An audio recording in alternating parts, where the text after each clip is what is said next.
Bonjour, aujourd'hui je vous propose de faire des macarons. C'est une recette avec plein d'astuces qui j'espère va vous aider. Ce sont des astuces moi en tout cas qui m'ont bien fait progresser. Sur la recette que vous allez voir, la meringue j'ai pas bien réussi à la monter et je sais pourquoi maintenant, c'est parce que mes œufs étaient trop froids. Donc ça c'est une nouvelle astuce que j'ai appris en faisant et en me plantant. Donc n'hésitez pas à reproduire la recette, je vous mets les fiches en barre d'infos, vous pouvez avoir le lien et évidemment sur le blog que vous avez dans la description. Donc ça se passe maintenant en cuisine.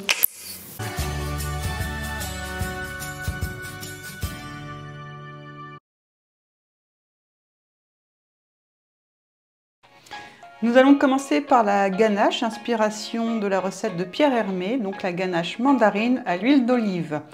Tout d'abord, vous allez verser la pesée de crème dans votre casserole pour la faire monter à ébullition. En parallèle, on a fait fondre le chocolat blanc au micro-ondes. Pour moi, ça m'a pris 3 fois 30 secondes. Je vérifie bien qu'il ne brûle pas entre chaque 30 secondes. D'ailleurs, vous voyez que le chocolat n'est pas totalement fondu et c'est voulu puisque nous allons verser la crème chaude dessus et l'émulsionner, ce qui va permettre de continuer à fondre doucement et d'avoir un chocolat bien brillant, bien lisse et surtout qui a bon goût.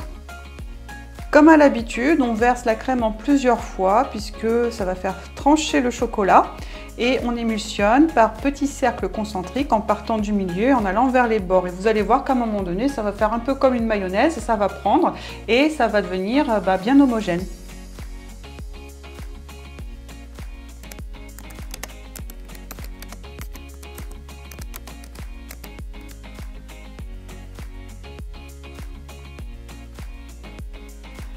Donc on met le tout dans un pichet à bord haut et puis on met un petit coup de mixeur plongeant pour bien finir l'émulsion, s'assurer qu'il n'y ait pas de morceaux. Et par la suite, on va pouvoir rajouter la pesée de jus de mandarine et la pesée d'huile d'olive. Afin de renforcer le goût de la mandarine dans la ganache, j'ai mis les zestes, le zeste d'une mandarine complète. Donc par moitié, une première moitié dans le jus et une seconde moitié que je mettrai par la suite quand la ganache sera terminée puisqu'elle va reposer au froid, que ça va permettre un petit peu de diffuser les saveurs et comme je le disais au début, ça renforce bien le goût, ce qui est plutôt agréable en bouche.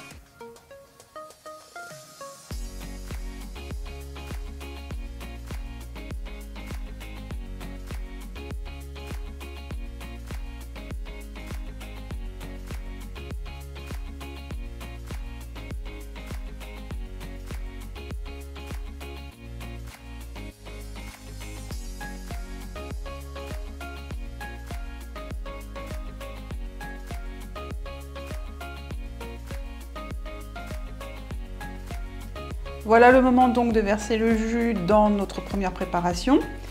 Puis on va le mixer avec le mixeur plongeant et par la suite on va rajouter en 3 fois l'huile d'olive tout en mixant la ganache. Et comme je me suis fait la réflexion en le faisant, on a l'impression de monter une mayonnaise en fait. Et c'est exactement la même consistance que vous allez obtenir à la fin.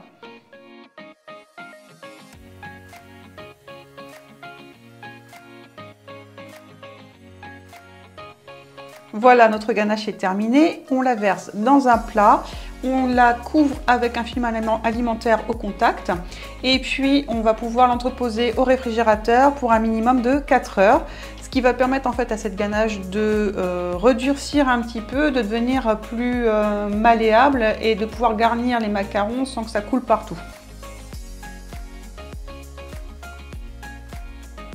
Une fois que j'ai fini de zester au-dessus de la ganache, je vais un petit peu remélanger pour que ça se mette bien partout avant de filmer au contact et puis pour être sûr en fait que les saveurs se diffusent correctement. Pour ma deuxième ganache, je suis partie sur une ganache au chocolat et au piment. Donc vous avez besoin de chocolat, de piment. Après, si vous n'êtes pas fan de piment, vous pouvez retirer l'épice de la recette. Moi je trouve que ça donne un petit côté peps twist que j'aime beaucoup, qu'on apprécie beaucoup. Donc c'est reparti, on verse la crème pimentée dans la casserole et on va la faire chauffer. Par contre, ça ne va pas être jusqu'à ébullition, on va essayer de la monter jusqu'à 70-80 degrés.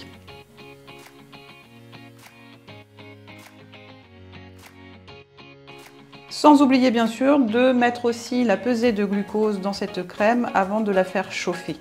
Le glucose va permettre en fait à votre ganache de ne pas cristalliser, de mieux se conserver au froid. Ça va permettre qu'elle reste fondante en bouche sans ces petits grains qui peuvent venir et qui sont désagréables à la dégustation.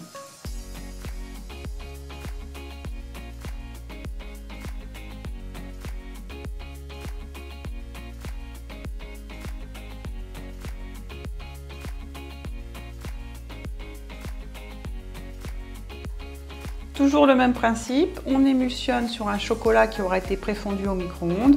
On fait une émulsion par cercle concentrique. Donc on départ au milieu et en allant sur les bords. On le fait en plusieurs fois parce que ça va trancher. Et voilà, on fait notre petite ganache de cette façon-là et vous allez obtenir quelque chose d'assez onctueux et d'assez lisse.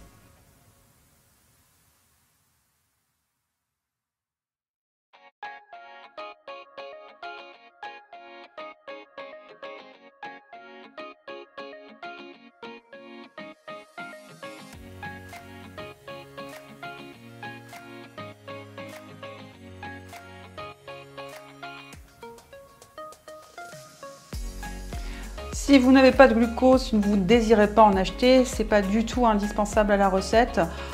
C'était juste pour une histoire de conservation et de dégustation. Après, les macarons, ça part tellement vite, j'ai envie de vous dire, c'est vraiment pas indispensable. Ne rajoutez pas de sucre, ce n'est pas nécessaire. Prenez plutôt un chocolat un peu moins fort en cacao et vous aurez quelque chose de tout à fait agréable.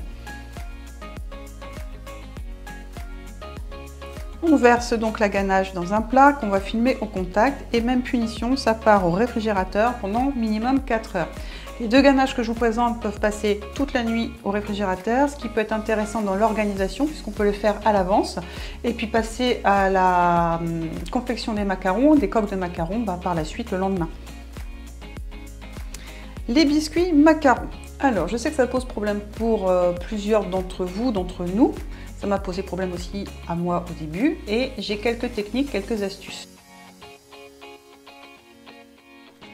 Première astuce, on met la pesée de sucre glace plus la pesée de poudre d'amande dans son cutter et on va mixer par à-coups pour que les deux éléments soient à la même granulométrie. C'est indispensable pour avoir des coques lisses.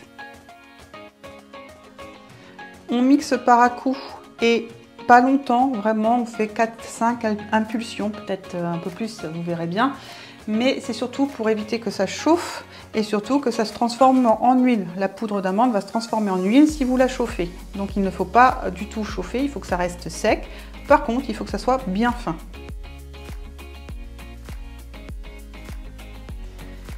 Deuxième astuce, pour être vraiment sûr et certain que vos coques soient bien lisses, eh bien nous allons tamiser ces deux éléments ensemble. Donc là j'ai un tamis que j'ai positionné sur une feuille de papier sulfurisé. Si vous n'avez pas de tamis, ça marche tout pareil avec une grosse passoire, il n'y a pas de souci.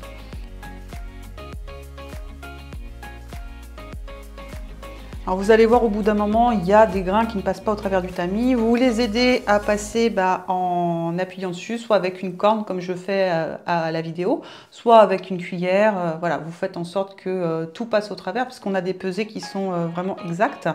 Normalement à la fin il ne doit rien vous rester. Si vraiment il vous reste des tout petits grains, il n'y en a pas beaucoup sur la fin, vous pouvez les mettre dedans. C'est pas ça qui va transformer vos coques en coques rugueuses. Ne vous inquiétez pas.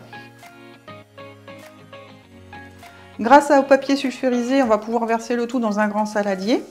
Et puis à ce moment-là, moi je rajoute le colorant. Alors je le rajoute dans la poudre plutôt que dans les blancs d'œufs parce que j'ai toujours peur de faire retomber mes blancs d'œufs.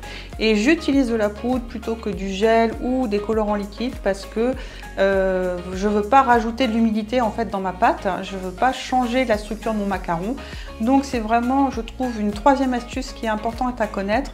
Pour les macarons, privilégiez plutôt des colorants en poudre si vous voulez en mettre.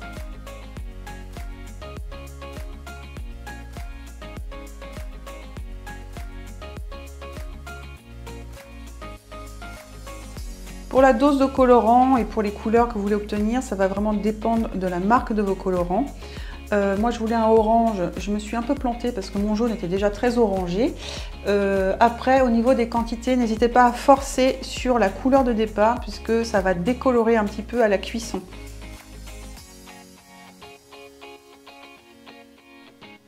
Une fois qu'on les a bien mélangés, on va rajouter la première pesée d'œuf, de blanc d'œuf, et on va mélanger jusqu'à ce que le tout forme une pâte bien homogène. Et on met de côté. Vous pouvez fumer, mais c'est pas nécessaire parce qu'on va l'utiliser très rapidement. Donc faites comme vous voulez.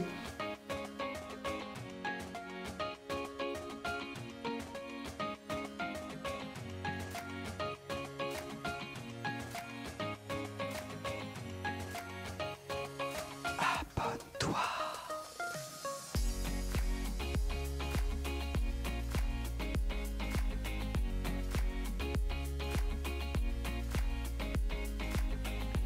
Alors, je ne vous cache pas que 50 g de blanc d'œuf à monter en neige dans un robot pâtissier, c'est la galère.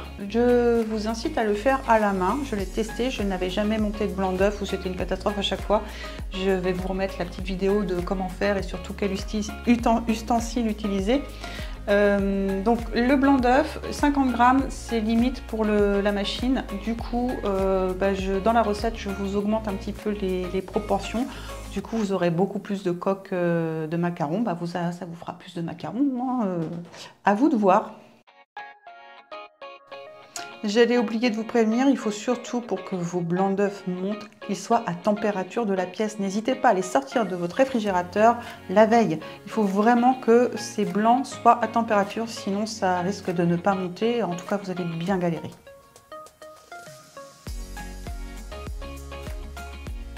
Une fois que les blancs d'œufs ont commencé à monter, on est sur une texture mousse à raser, on lance le sirop en parallèle puisqu'on va faire une meringue à l'italienne. Donc ce sirop, c'est une pesée d'eau, c'est 50 g et avec 150 g de sucre. Il faut que ça monte à 118 degrés pour pouvoir les couler après et monter la meringue. Personnellement, je préfère faire une meringue à l'italienne pour les coques à macarons parce que je trouve que ça fait des coques beaucoup plus croustilles, moelleuses et surtout je suis bien meilleure en meringue italienne qu'en meringue française. Allez savoir pourquoi, je rate ma meringue française tout le temps alors que ma meringue italienne, je la rate très rarement, voire jamais.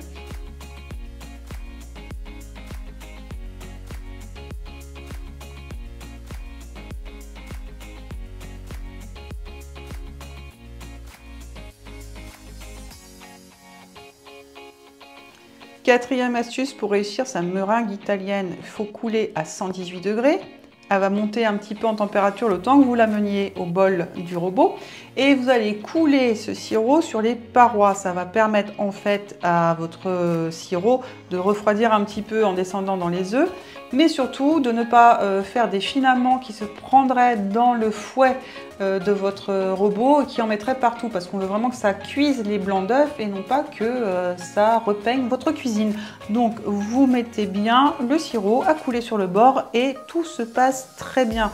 Vous fouettez à vitesse moyenne, vous voyez un petit peu comment fonctionne votre robot et vous allez voir vos blancs vont mousser, vont devenir très brillants et vont vraiment s'expanser, prendre du volume. Et c'est là que vous allez vous rendre compte que votre meringue est réussie.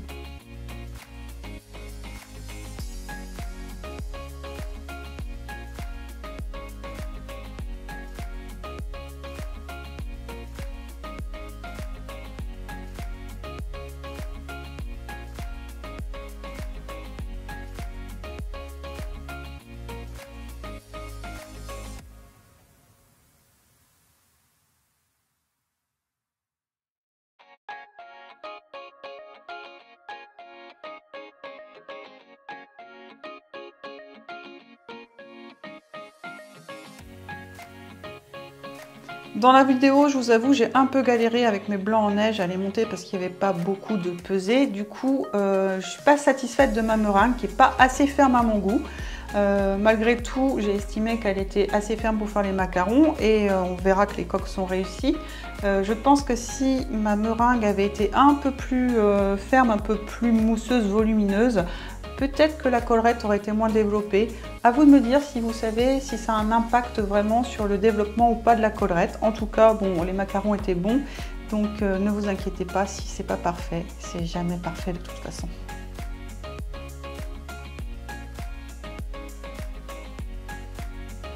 Alors là, je vous livre l'astuce qui a changé ma vie. J'étais toujours paniquée quand il fallait passer au macaronnage et rien de plus simple avec le robot. Vous allez munir le robot avec la feuille, vous voyez l'ustensile qu'il y a sur la vidéo. Vous mettez toute la première préparation avec le colorant, c'est-à-dire la poudre d'amande, le sucre glace, etc. dans vos blancs d'œufs montés en neige, donc votre meringue italienne. Et vous allez, à l'aide de cette feuille, macaronner. Et ça se fait en 10 impulsions de 5 secondes. Vous comptez 1, 2, 3, 4, 5. Vous le faites entre 8 et 10 fois et votre macaronnage sera parfait.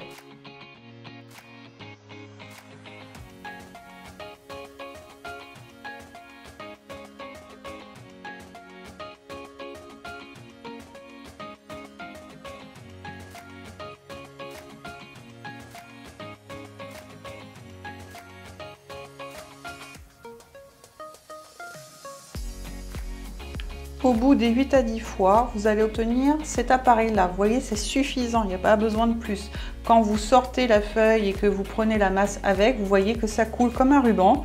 Il n'y a pas besoin de macaronner plus, surtout pas parce que sinon vous allez trop macaronner et après pour pocher, ça va être l'enfer. Donc vous faites comme ça, vous raclez ensuite les bords parce que vous voyez que le robot n'a pas tout pris, avec une corde, avec une maryse, ce que vous voulez. Et vous versez ça dans votre poche à douille et vous avez terminé, vous n'avez plus qu'à dresser.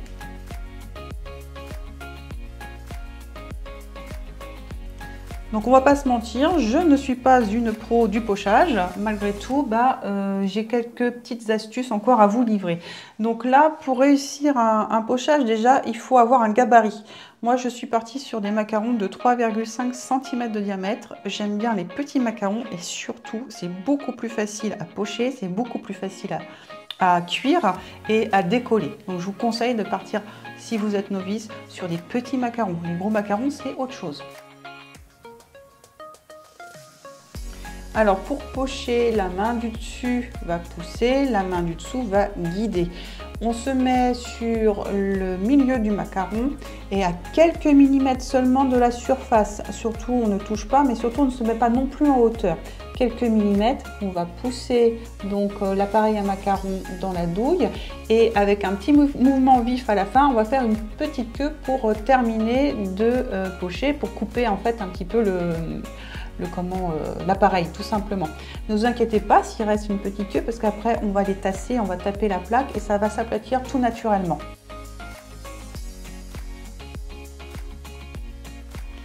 Bien entendu, plus vous ferez de pochage, plus le mouvement va vous sembler naturel. Là, moi, ça faisait 1 an que je n'avais pas fait de macaron. Alors, c'est pour vous dire, j'étais un petit peu à la rue pour tout ce qui est technique de pochage. Ça faisait très très longtemps que j'en avais pas fait.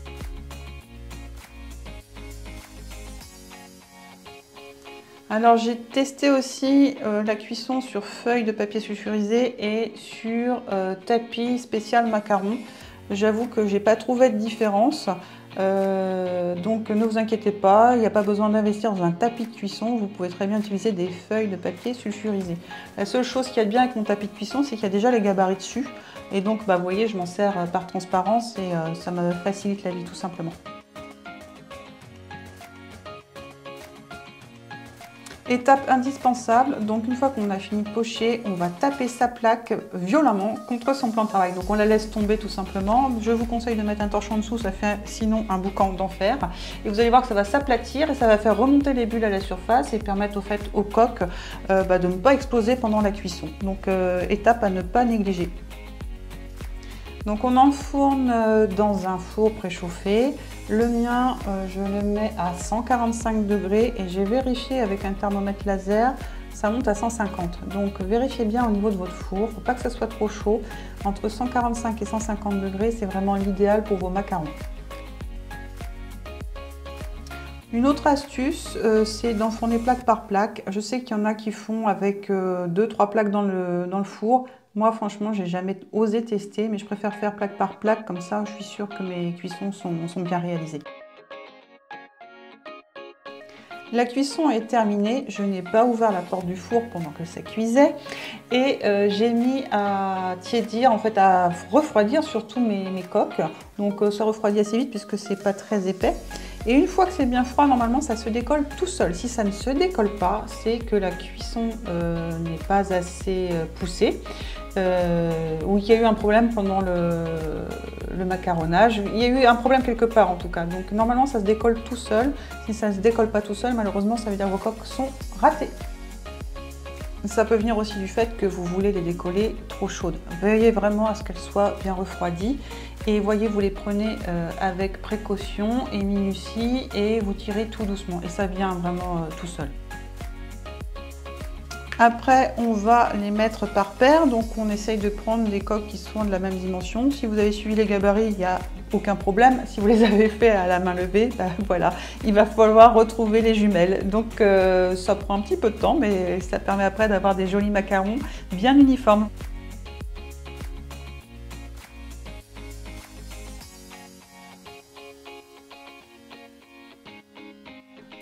Deux techniques de garnissage, une pour les gourmands, une pour les moins gourmands. Les gourmands, vous allez un petit peu creuser le centre de vos macarons pour pouvoir les remplir avec plus de ganache. Et les moins gourmands, vous n'allez rien faire du tout, vous allez remplir vos coques comme ça. Donc vous remplissez une coque sur deux et ensuite vous remettez le chapeau par-dessus, vous les vissez un petit peu en appuyant très légèrement, on évite de casser la coque. Et normalement après vous avez des jolis macarons.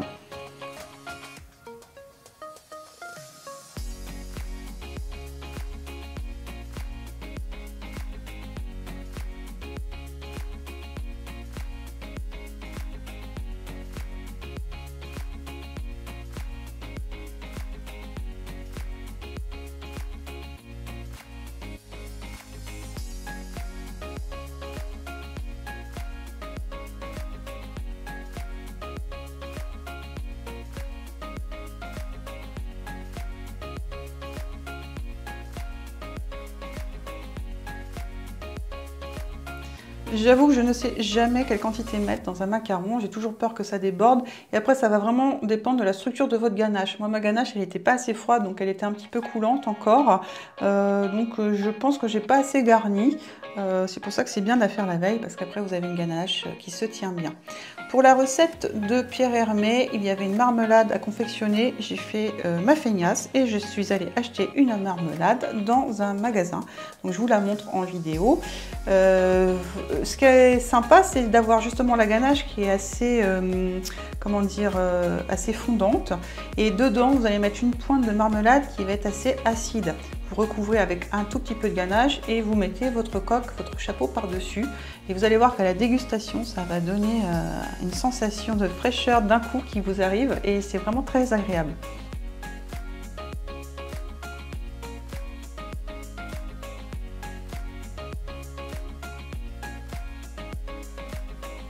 Bon, je ne vais pas m'étendre sur ma super technique de coupage de ganache avec le doigt. Bon, mes doigts sont propres, hein, mais après vous pouvez le faire soit avec un ciseau, soit avec un couteau, avec une spatule, ce que vous voulez. En tout cas, le principal, c'est que ça fonctionne.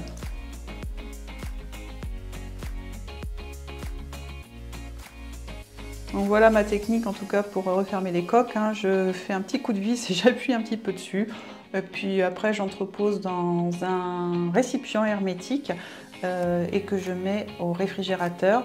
Il faut savoir que le macaron n'est pas bon à déguster de suite, hein, parce que la coque va être trop sèche, la ganache ne va pas avoir eu le temps de bien s'acclimater, on va dire. Donc non, vous le laissez au moins 24 heures au réfrigérateur, idéalement 48 heures, dans un récipient hermétique.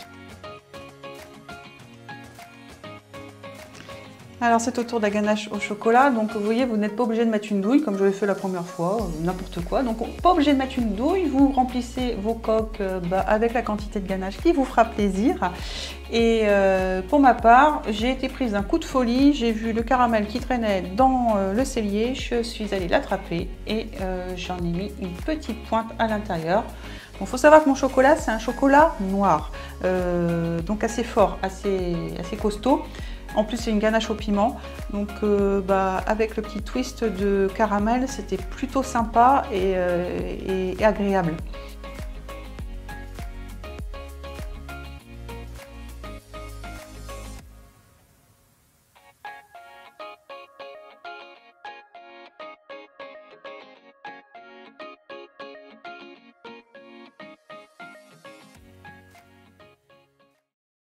Voilà, la recette est terminée, j'espère qu'elle vous aura plu, j'espère que vous allez la reproduire et réussir vos macarons comme vous l'espérez. En tout cas, sachez qu'ils ont été dégustés et que les ganaches ont bien été appréciées, que ce soit celle à la mandarine ou celle au chocolat. S'il vous reste de la ganache au chocolat comme pour moi, je vous conseille d'en faire des truffes, ça marche très bien. Vous la mettez au froid, une fois qu'elle est bien fraîche et bien dure, vous pouvez la rouler et la rouler dans du cacao ou dans du chocolat type Nesquik, pas l'autre marque, pas Benko parce que c'est trop épais, mais le Nesquik ça marche bien. Et vous la mettez de côté pareil au réfrigérateur et vous verrez qu'après vous aurez des truffes qui sont très bonnes en dégustation. Voilà, maintenant je vous dis à bientôt sur la chaîne Totalement Food.